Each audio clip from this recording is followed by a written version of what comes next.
Welcome to Two Therapists Talking. The hope for this podcast is to talk about important issues related to couples and individuals who are struggling in their lives with many different issues. I'm David Thompson, a marriage and family therapist. And I'm Sherie Christensen, marriage and family therapist. Please join us as we explore these issues together, and we hope you will learn and be enlightened along the way. Come find us at twotherapisttalking.com. If you like what you're hearing, please get on and rate us and subscribe to the podcast. Hi, and welcome back to Two Therapists Talking. I'm Sherie. And I'm David. And we are continuing our little series on ADHD and addiction recovery and how ADHD affects addiction recovery and what things you need to be aware of in terms of making your recovery process more effective and productive. Yep. Which is kind of important, and for a lot of people, hopefully, that are listening, this will validate maybe the struggles you've had with recovery when you're doing what you're supposed to do or trying to do the right things. You're following guidance, you're following advice, you're trying to use tools, and something seems missing, or you're just not getting the footing you want, you're not building momentum, and it's just frustrating. Right. It may be a different approach with ADHD in mind or ADHD informed recovery that will help you to gain some sobriety and some traction. Right. So last episode we talked about some of the aspects of ADHD that can make addiction recovery challenging and actually just make it more likely, addiction more likely in general. Yep. And so if you missed that episode, definitely go back and listen to that. We talked about the effects of impulsivity, emotional dysregulation, low frustration tolerance, executive dysfunction, chronic shame, and low self-esteem. We talked about a lot of different aspects of ADHD and the dopamine levels being lower and how that can affect how you show up in addiction in general, but also then in recovery and trying to get better.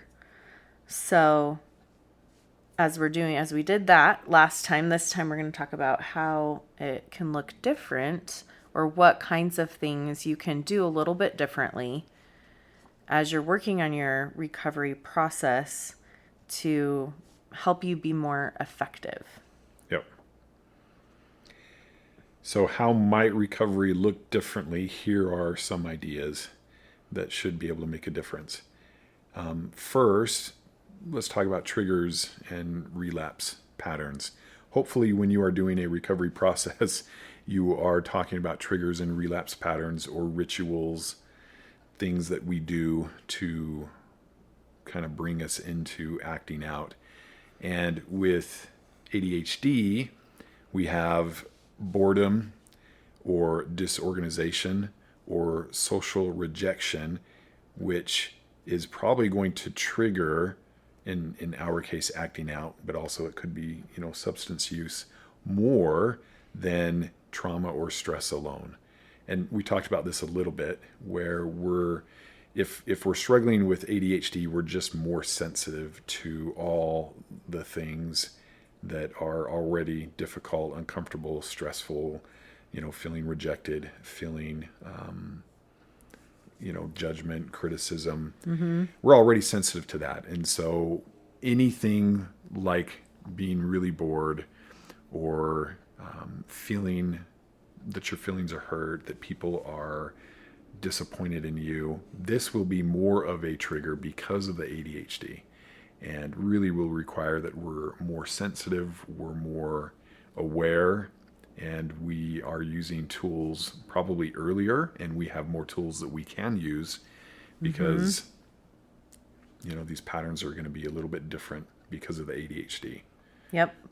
Especially people don't think about that boredom, those kinds of things. Remember that boredom is related to where your dopamine is your motivation, your, those kinds of things. When you don't have enough dopamine in your body, you feel very like blah, meh, life Yeah. is, so when you have those kinds of feelings, that sort of bored, that is going to be a lot more triggering with ADHD because you have that lower level of dopamine. So being aware that those types of things are going to be a lot more triggering, it's important to recognize, okay, I definitely need to be aware of how I structure my day and my life, that I have things that are interesting and Yeah. things to look forward to that are novel or new. Those kinds of things are things that are going to spark your dopamine. It's going to get you excited, and you're going to be less likely to be in those patterns that the social rejection, those types of things, just being more aware that I need to use tools earlier, like David was saying. And you'll probably have to do some additional cognitive behavioral work on this doesn't mean this, right? Like getting yourself out of those all or nothing spaces and thinking around social rejection and around rejection sensitivity with things. And you may find that routines become even more important. Not that they're easier to do, but Yeah, they're actually harder to do. yeah, they're But harder to do. But if you don't maintain a certain baseline, everything is just going to be harder. yes. And so, unfortunately, and we're going to talk a little bit about, we can do some things to help that process, like medication. We'll talk more, but just accept, maybe this is one of the things, either for yourself or your partner, just accept that this is going to be a process that will require time and attention and consistency, and even more fine-tuned little things, rewards, activities, staying busy, being useful, all those things just to accomplish the goal you have, which unfortunately, for somebody else, it might be easier to accomplish that same goal. Right. But because of the dopamine deficiencies, everything that's happening, it's just going to be more of a challenge for you or Right. your partner, and that's okay. We can Yes. account for this. Yes. This isn't. There's nothing you can do, and it's too bad. Yeah, and, just give up and move on. There's definitely things we can do Yep. and be aware of and help. The other way that the trigger and relapse patterns are going to be different is you can relapse from impulsivity a lot more, like you're more likely to do that than someone who doesn't have ADHD. right. So it's not always Like from a like a momentary. deep, yes, a momentary dysregulation. Yes, exactly. It's not always necessarily from some big thing that's been building up over time. Yep. So when you're kind of breaking down and using relapse as part of a tool of recovery to kind of break down, like how did I get here to this place? What kind of led up to that? Sometimes it's going to be simply that dysregulation in that moment. Right. A lot more often than Yes. for someone else. Like Yes. we, without ADHD, will be able to move on from little frustrations or little challenges differently, sooner, easier. And we need to account for that, certainly. So also something important to keep in mind is what we've already said, routine, just the difficulty with traditional structure. It's like that. So traditional structure, let's say when we talk about 12-step meetings, which can be very long, or worksheets that can be repetitive, or just really highly structured programs like CBT programs can be overwhelming or just really boring. Yeah. And Monotonous. so, well, again, one size does not fit all, especially when it comes to ADHD. And so if it's, go to the group, do all the things that a normal, let's say, 12-step program would require, that's not necessarily bad. It just will likely need to be structured differently. The traditional structure will not be as effective. It'll be hard to focus, to pay attention, to stay engaged. And honestly, from what I know about a lot of this, it's already pretty hard. And so with ADHD, these meetings and Yeah. things are going to be even worse. Right, right. And being aware that may not, like your ADHD may not show up quite the same. So some of these things might really resonate with you and you're like, "Oh my gosh, yeah, I just can't hardly even sit through a meeting." While others of you might go, "Oh, actually, like meetings are really interesting because everybody's experiencing something different. So every time when we're sharing or doing these different things, like it sounds different. There's something new and novel that I'm thinking about or a way that I'm processing what's happening." So again, depending on like your particular brain and how it shows up for you, some of these might feel much harder and some of them might not feel quite as challenging. Right. But it's certainly something to take into account that if you have these long meetings are typically more challenging to sit through, more challenging to deal with. And so either finding a way to make it more novel, to find a way to kind of delve into that and figure out a way to make it exciting or novel to you can be helpful, or possibly doing a different kind of a structure of that where you can kind of do part of it, maybe Yep. take a break, Smaller parts. Yep. come back to something else, just structuring that differently. Also, you're working with your sponsor to do the steps. You may also consider that. How can I adjust how I'm doing the steps to make it more novel, make it more something that's interesting and capturing my attention so I can navigate doing the steps instead of long drudgery types of things, or just taking breaks even as you're going through the process. A lot of the steps do feel challenging for people anyway. Yeah. They do. A lot of like, "Oh, I feel like I'm doing it wrong and bad," and filling out step 4, worksheets or different things like that, where you're like writing all the ways that you failed. It can feel really challenging to bring a lot of that up. So recognizing it might be additionally challenging, and how can we break that up? How can we start looking maybe for patterns or something that could be interesting for the brain to do? Yeah, and a side note too, and this is important, I think, when there's missed appointments or incomplete homework, or just dissatisfaction or restlessness, making it, it's important that we don't make it non-compliance. Which, Yeah.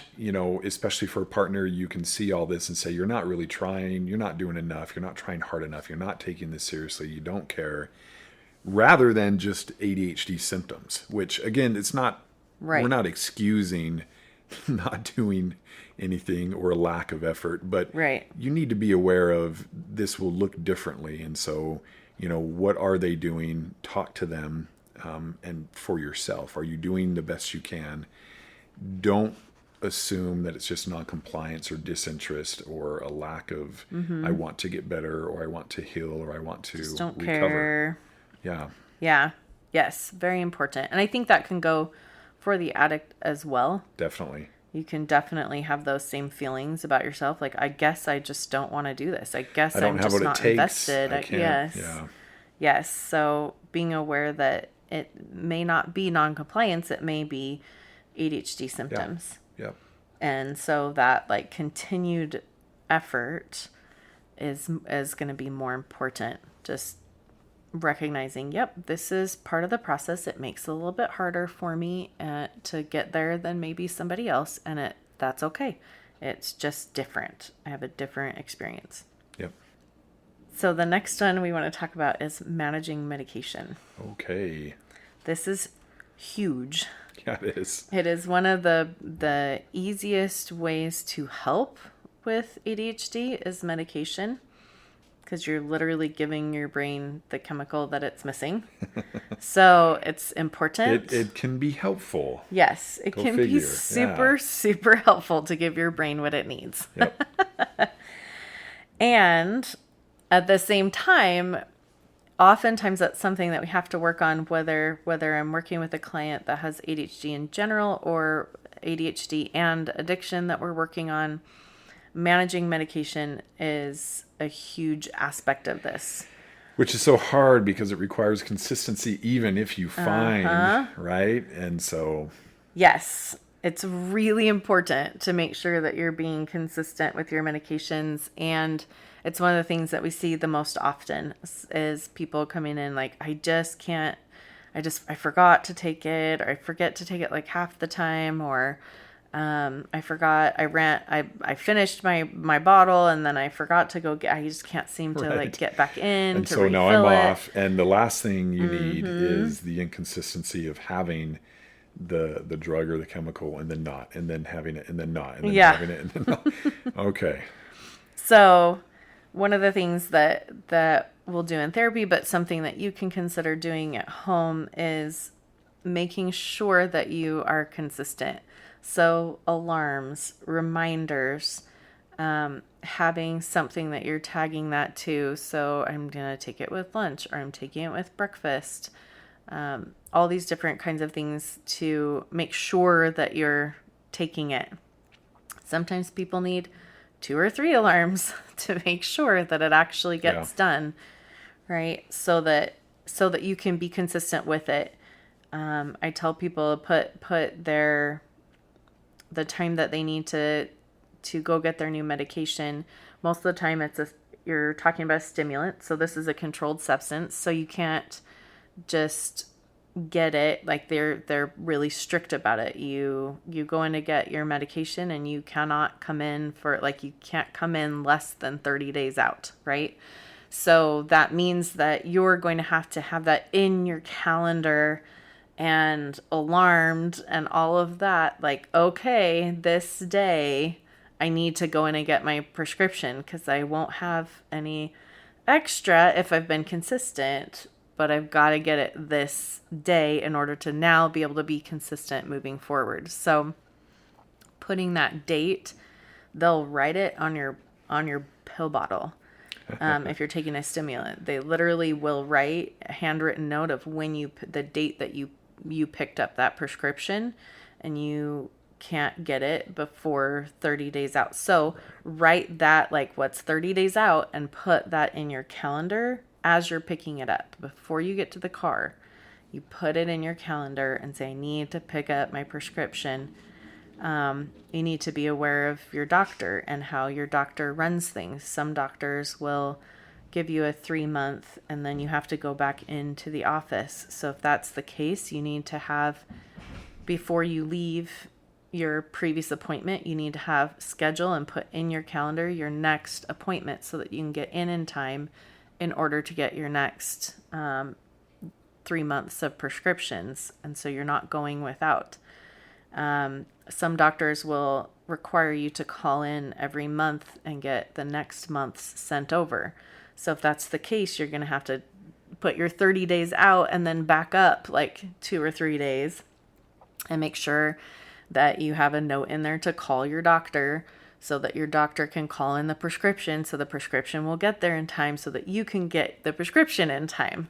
So there's a lot of steps when you're getting these medications, and making sure that you're getting them in you consistently.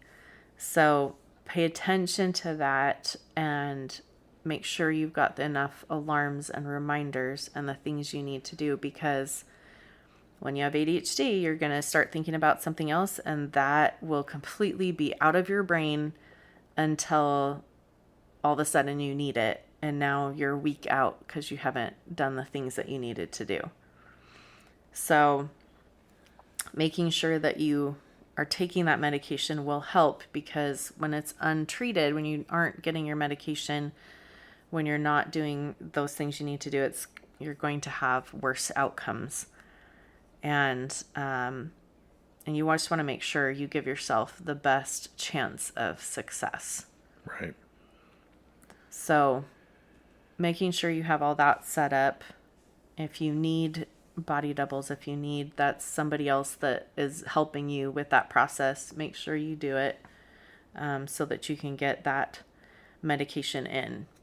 The other thing I want to say about your medication is when you're giving yourself that dopamine, you're getting that support, right? Your medications will last you about 8 hours a day, which means that the time that you are not on that medication is usually you're coming toward the evening hours because they're wanting to make sure that you'll be able to sleep.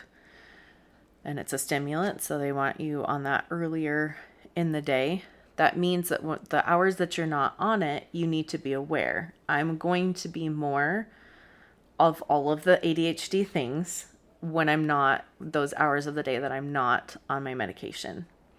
So evening time is often a time when people struggle anyway, right?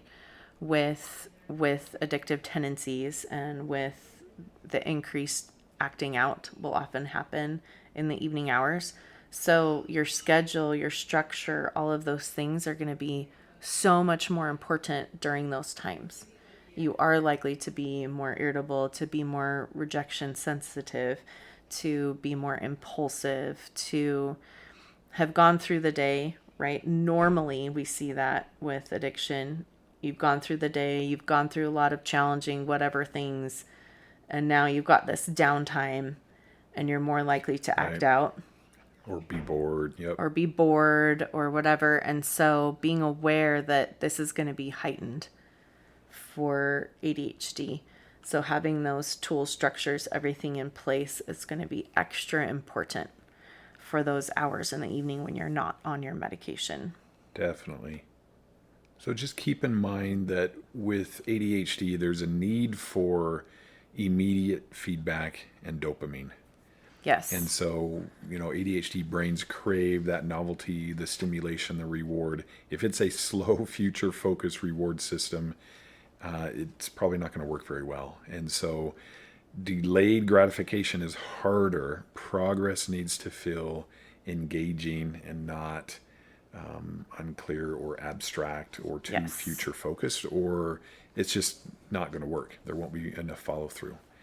Yes. And so how can we set up recovery, or really any task, you could say, anything you're trying to do, how can we set it up where there's more immediate feedback and more dopamine? And this is the same for recovery. So the things that we want to do, we need to structure differently so that it's more engaging.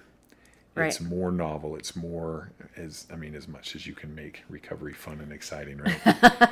But just definitely something more than normal recovery processes. If I were to work with somebody without ADHD, it would look differently than when you do. Yes. And so, yeah.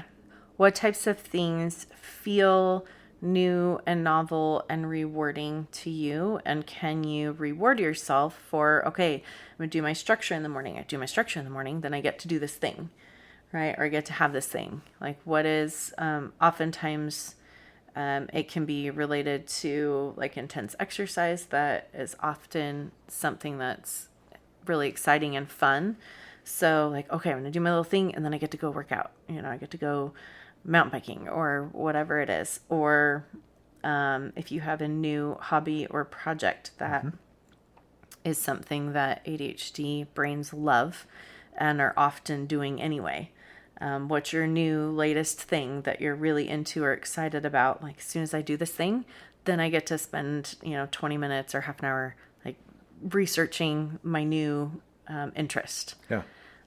So just different little things that you can kind of put out there and reward yourself for, the things that can be little that are going to help you maintain and make exciting the sometimes drudgery or monotony or like less than fun parts of recovery work.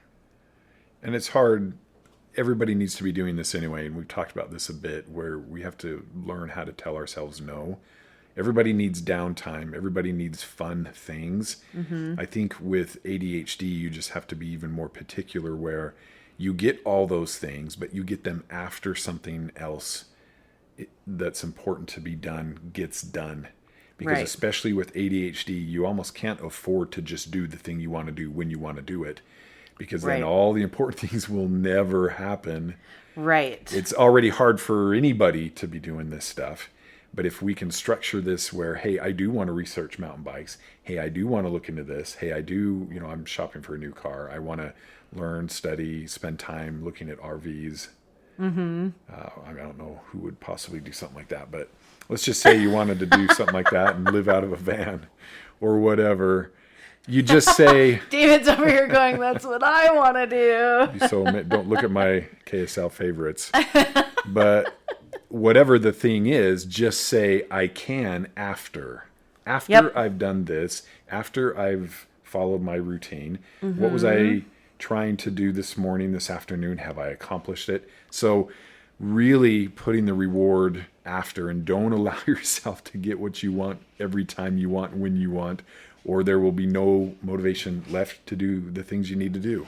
And again, this is everybody's stuff. It's in everybody's stuff, but oh my goodness, it's so much more important for ADHD. I don't know how you're going to do it without, honestly. Right. So look at those spaces where you can give yourself some rewards and structure that into your recovery process and your structure, your routines, all of those things, the things that feel challenging. Even if it's just positive affirmations at the end of doing all the things, like I'm amazing. a good job. You've got what it takes. You can do this. Yep. Little pats on the back, something that's going to give you that little boost. Yes. So thanks for joining us. We have a little bit more we want to talk about in terms of how ADHD and recovery can be different. And so join us next time as we keep talking about this. We're glad you're here, and thank you for listening. Thank you for listening to Two Therapists Talking.